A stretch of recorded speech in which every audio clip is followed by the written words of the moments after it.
Hello and welcome back to another captivating story on the most infamous. Today we will talk about Russian mobster Semion Mogilevich.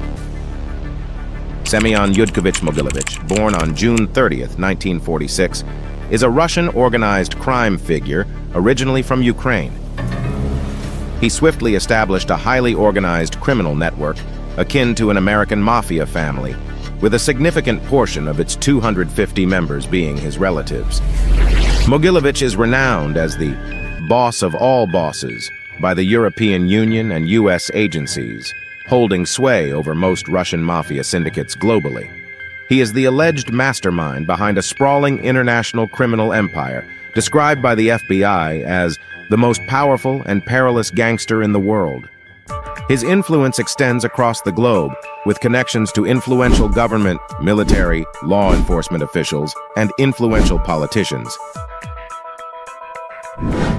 In a controversial claim before his assassination, Russian FSB defector Alexander Litvinenko suggested that Mogilevich had a long-standing good relationship with Vladimir Putin dating back to the 1990s. Mogilevich's journey into the criminal underworld began innocently enough, as he pursued a degree in economics at Lviv University. Little did anyone suspect that this young scholar would soon embark on a path of crime and corruption that would make him a legend. His criminal journey began with a sinister scheme, scamming fellow Soviet Jews eager to emigrate, particularly to Israel. Mogilevich cleverly posed as an intermediary, promising to sell emigrants jewelry and artwork for fair market value, but instead pocketed the proceeds. This deception landed him in prison twice for currency-dealing offenses. In the 1980s, Mogilevich became a central figure in money laundering for the notorious Solontsevskaya Bratva, cementing his reputation in the criminal world.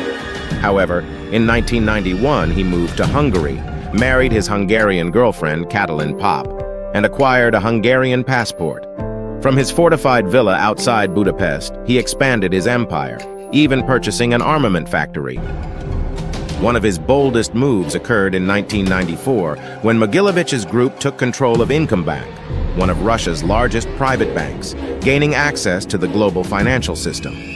The bank eventually collapsed in 1998 due to money laundering suspicions. Mogilevich's criminal associations extended globally, with ties to the Hungarian and Chinese mafias. In 1995, a police raid disrupted a meeting between Mogilevich and Sergei Mikhailov in Prague, where a potential execution had been planned over a disputed payment. His notoriety led to bans.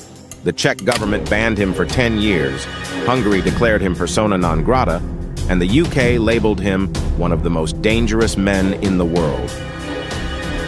In the late 1990s, Mogilevich's presence was exposed in a public company listed on the Toronto Stock Exchange, YBM Magnex International Inc., causing its shares to plummet from a billion-dollar valuation. A disturbing plot involving the disposal of American toxic waste in Russia in partnership with the Italian-American Mafia was also linked to Mogilevich. He faced accusations of money laundering, tax fraud, and a massive scheme involving untaxed heating oil sold as highly taxed car fuel, which resulted in significant tax losses in Central European countries.